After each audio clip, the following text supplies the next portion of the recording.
From the moment you took your first breath, you were quietly enrolled in the service of 5 silent masters: your senses: sight, sound, touch, taste, and smell, each one claiming authority over what is real.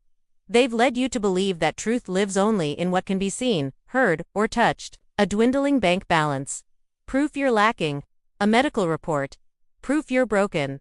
A closed door. Proof it's over. You've been taught to bow before these verdicts as if they are divine. But this world, this empire of Caesar's, built on the illusion that your senses are kings. And as long as you obey them, you'll remain a prisoner to appearances, reacting to a world that was never meant to define you. But tonight, something shifts. I've come to pull back the veil. There is a law beyond your senses, unseen, yet more real than anything your eyes could ever show you. And tonight, not only will you learn why your current reality is a lie, you will be shown how to rise above it. You're about to learn a sacred art. The art of turning your back on what the world calls facts, so you can give your full allegiance to what your soul calls true. If your senses are not the highest authority, then what is? The answer has been with you all along, quietly shaping your life moment by moment: your imagination. This isn't wishful thinking. Your imagination is not child's play, it is divine power in motion. It is God creating through you. The world you see, hear, and touch is not a creator, it's a reflection. A mirror held up to your inner world. It shows you not truth, but belief. Not reality, but repetition. What you see out there is only revealing what you've already accepted in here. So to ignore the evidence of your senses is not madness, it is mastery. It is refusing to be ruled by a mirror's echo. It is choosing to turn from the shifting shadows and speak to the light that casts them. And here lies the great secret. To transform your life, you must live from the end. That means cultivating a calm, unshakable knowing that what you desire is not on its way, is already yours in the only realm that matters.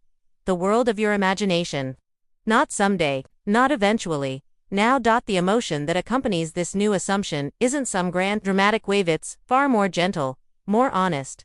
It feels like ease, like a quiet confidence. It's the natural mood you'd carry if your desire were already a normal part of your life. So ask yourself, if I were already the person I long to be, how would I feel right now? Maybe not ecstatic, but at peace, settled, secure, a sense of calm inevitability, like coming home to yourself.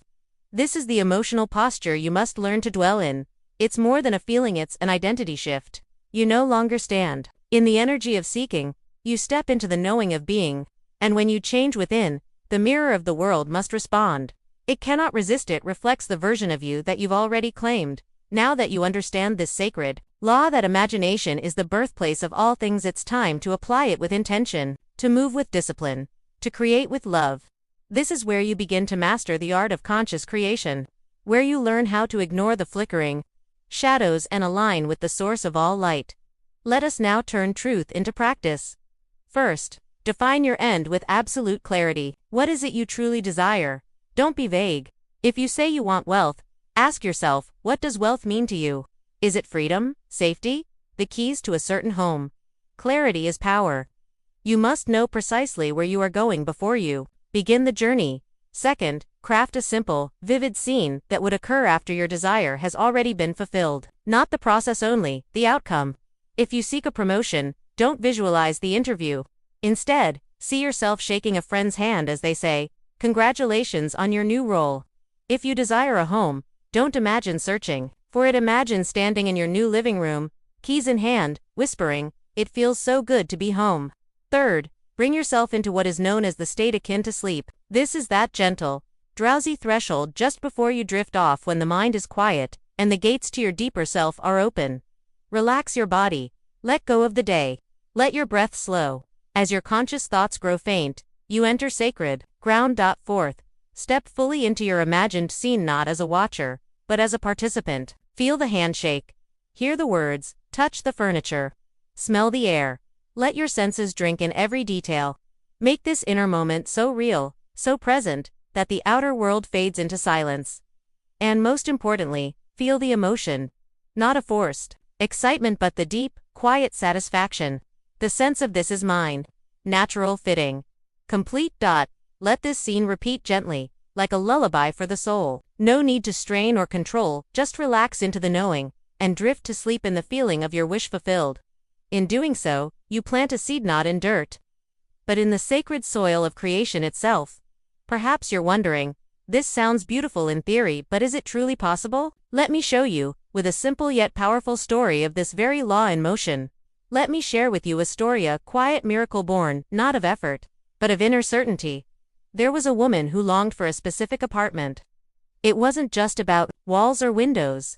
For her, that space symbolized a new chapter, a sanctuary of peace, security, and self-possession. It called to something deep within her, yet all signs said it was impossible. The apartment was occupied, and no vacancy was in sight. By every outward appearance, it was unavailable. She could have surrendered to what her senses showed her. She could have let the facts speak louder than her faith, but she didn't. Instead, she chose to live in the end. Day after day, she returned not to doubt, but to dwelling. She didn't merely visualize the apartment, she inhabited it in her imagination. Not as a dreamer peering in, but as a woman already at home. In her inner world, she strolled through its rooms with ease. She arranged her furniture just how she liked it. She touched the curtains, felt the floor beneath her feet, breathed in the warm scent of coffee rising from her kitchen. She even felt the weight of the keys resting in her palm, cool and solid, already hers. She made no desperate pleas to the universe. She did not hustle or scheme. She simply persisted in her quiet knowing, again and again. Especially in that drowsy edge of sleep, where the veil is thin and the soil of the subconscious is rich. And then, without struggle, a series of events unfolded effortlessly, elegantly. The current tenant received an unexpected opportunity elsewhere and needed to move. The space opened, not with fanfare or force, but as if the world had simply caught up with what she already knew to be true. There was no battle, no chase, no striving, only this. She changed her inner reality, and the outer world obedient as ever followed.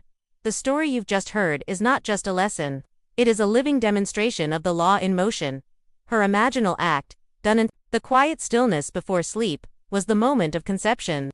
But it was her steady, inner assumption throughout the day that became the womb of creation. That was the gestation, the sacred space where her desire grew in silence until it found form. And here lies the final, most vital key to mastering this art. Yes, the imaginal scene before sleep is powerful. It plants the seed. But seeds must be watered. And the water is your daily identity. You must learn not just to think of your desire but to think from it.